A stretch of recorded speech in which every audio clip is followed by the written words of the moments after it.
la question du genre est réactualisée par des débats récents à propos de réassignation sexuelle concernant des enfants.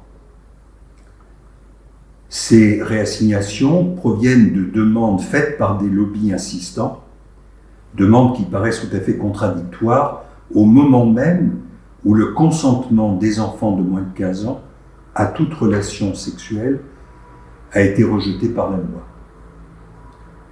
Mais ces débats sont aussi réactualisés par le livre récent d'Éric Marty sur le sexe des modernes, qui déconstruit la théorie du genre. Notre communauté de travail s'est penchée depuis longtemps sur ces questions, en particulier par le biais de la clinique. En effet, chacun de nous, quel que soit le cadre de son intervention au cabinet, comme dans des dispensaires, des CMP, des hôpitaux, des centres agréés pour recevoir les adolescents ou les candidats à une demande de transition de sexe, quelle que soit notre pratique, nous avons été confrontés ces dernières années à des demandes qui émanent de personnes qui peuvent s'interroger sur l'inadéquation de leur identité telle qu'elle est fixée par l'état civil, la génétique ou l'anatomie, et leur vécu propre de la sexuation. Ces demandes, en réalité, ont deux modalités qu'il faut, à mon avis, distinguer soigneusement. La première concerne des personnes qui présentent une certitude, parfois très ancienne, certains parlent même depuis la petite enfance, certitude d'être d'un autre sexe que celui qui leur est assigné, dit-on. Et ces personnes parlent alors d'une erreur de la nature. Et puis, il y a des personnes qui présentent un questionnement sur leur identité sexuée, sur leur choix d'objet, sur leur rapport à la sexualité, questionnement qui intervient souvent après la puberté, à l'occasion des changements physiques ou de nouveaux éprouvés corporels ou de modifications dans le rapport à autrui.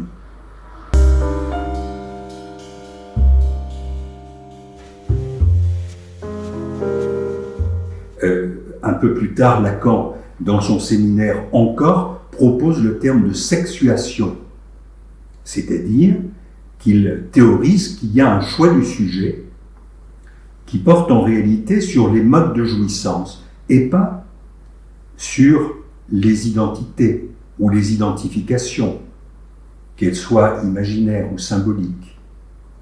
Il y a un choix qui engage le sujet et dont il répond, dont il peut se faire responsable.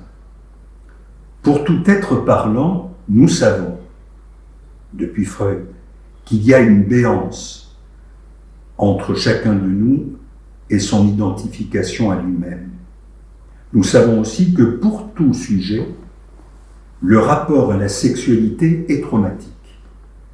Freud l'avait noté, il notait qu'il y avait quelque chose d'excessif dans la sexualité et que cet excès sexuel pouvait se traduire en termes d'affect par du plaisir ou du déplaisir, mais en tout cas faisait difficulté pour tout sujet. Pour le dire autrement, la cause sexuelle suppose un processus de subjectivation. Ça ne va pas de soi. Et là, une phrase clé de Jacques Lacan nous éclaire dans cette matière. Lacan dit, en jouant sur une formule qu'il avait utilisée à propos des psychanalystes, « L'être sexué ne s'autorise que de lui-même et de quelques-uns ». D'où, dans notre expérience analytique, deux orientations de ce qu'on appelle la direction des cures ou la direction du traitement. Deux orientations selon que nous accueillons des personnes qui font état d'une certitude inentamable et qu'il convient donc de ne pas chercher à entamer. Il faut la considérer comme inébranlable. Dans ces cas-là, il y a une question épistémologique. qui se pose à nous. S'agit-il de formes peut-être modernes ou peut-être atypiques de psychose ou non? Le caractère non dialectique de cette certitude, le rejet de toute signification phallique, en particulier concernant l'organe mâle, a fait penser à beaucoup, et ça a été mon cas jusqu'à récemment, à partir des cas dont j'avais l'expérience ou que j'entendais en contrôle, qu'il s'agissait soit de psychose, voire tout simplement de psychose ordinaire, ou qu'il s'agissait en tout cas d'un risque de déclenchement de la psychose. Et dans ce cas-là, notre orientation de travail, c'est comment soutenir l'invention du sujet pour faire avec cette certitude. Mais l'autre cas de figure que j'évoquais, c'est lorsqu'il n'y a pas de certitude et qu'il s'agit au contraire d'accompagner l'élaboration subjective qui, là encore, est propre à ce patient-là. Aucun autre cas ne vaut. Et notre guide, alors, est ce que nous appelons avec Lacan le désir de la différence absolue. En tout cas, nous ne faisons montre d'aucune recherche de normes, de normativité, de normativation, mais au contraire, nous nous inscrivons dans l'accueil de la singularité qui est la clé de la psychanalyse, en tout cas depuis Lacan.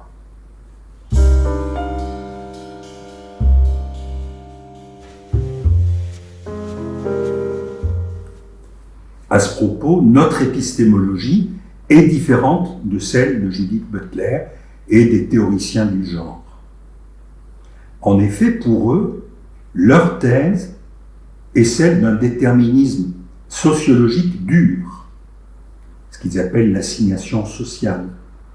L'ordre social impose au sujet une logique binaire, et ceux qui échappent simplement, ce sont des ratés d'un déterminisme qui est mécanique. Nous soutenons le caractère propre à chacun de l'élaboration qui peut se faire à partir des rencontres, de la rencontre qui fait trou, rencontre de la sexualité, rencontre de ce qui se passe sur son propre corps, sur le corps de l'autre, sur les changements physiologiques, sur la jouissance nouvelle que le sujet éprouve ou qu'il subit, qu'en tout cas dont il pâtit, et aussi des changements dans la relation à autrui.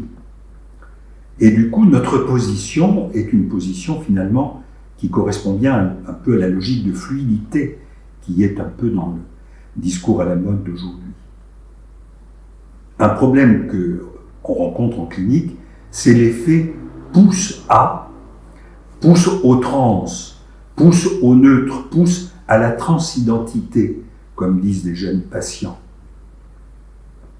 C'est un effet du discours courant qui s'impose aujourd'hui dans les réseaux sociaux et dans les forums de rencontres, qui sont là encore une arme à double tranchant. Il est clair que les jeunes patients que nous voyons s'en emparent parce qu'ils y trouvent un moyen d'échapper à leur solitude et à l'angoisse qu'elle génère, au désarroi qui est le leur.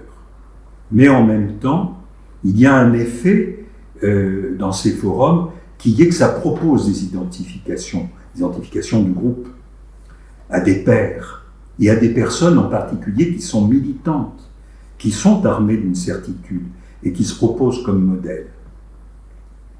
Et là, éthiquement, il est important pour nous de marquer notre refus de la virulence de ces discours, de l'intimidation, voire du terrorisme de ces lobbies idéologiques. Notre cause est différente. C'est la cause du désir. Et le désir est propre à chacun.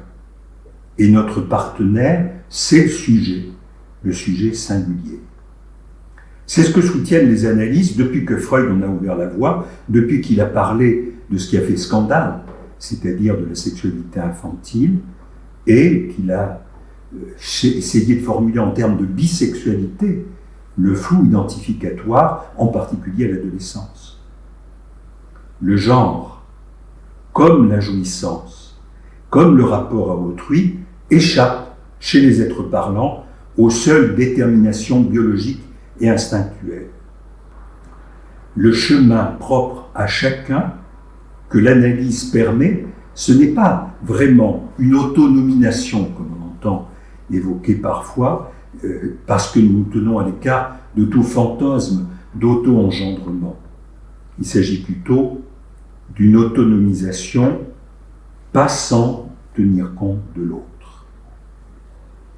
Notre sensibilité à ce que Lacan appelait la subjectivité de l'époque nous amène à intervenir au-delà de la clinique, au-delà de l'expérience des cures, qui est ou un par un, dans des débats collectifs, sociaux.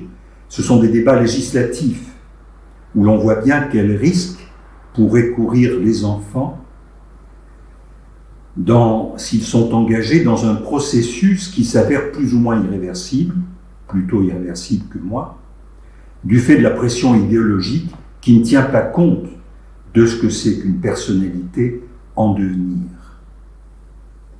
Les débats ont été éclairés, par exemple, par le livre de Vanessa Springora sur le consentement, qui nous montre bien comment le consentement d'un enfant est quelque chose à prendre avec des pincettes. Et puis, dans le débat collectif, il y a le débat épistémologique. Éric Marty démontre l'actualité de la réflexion lacanienne, au moment même où les théories en vogue, comme la théorie du genre, rencontrent leurs limites. Il nous montre par exemple comment Judith Butler, après avoir promu comme paradigme essentiel la question du genre, en vient à promouvoir la question de la race. Le déclin social de ce que Lacan appelait en 1938 l'imago paternel, ou le déclin du nom du père, l'égarement de notre jouissance, la jouissance de l'être parlant, n'est pas accidentelle. Elle n'est pas conjoncturelle et donc elle n'est pas qu'actuelle. C'est un fait de structure. Il y a à inventer, depuis l'expérience analytique qui est la nôtre, qui est un laboratoire de recherche unique, et aussi par la recherche dont notre communauté s'avère capable.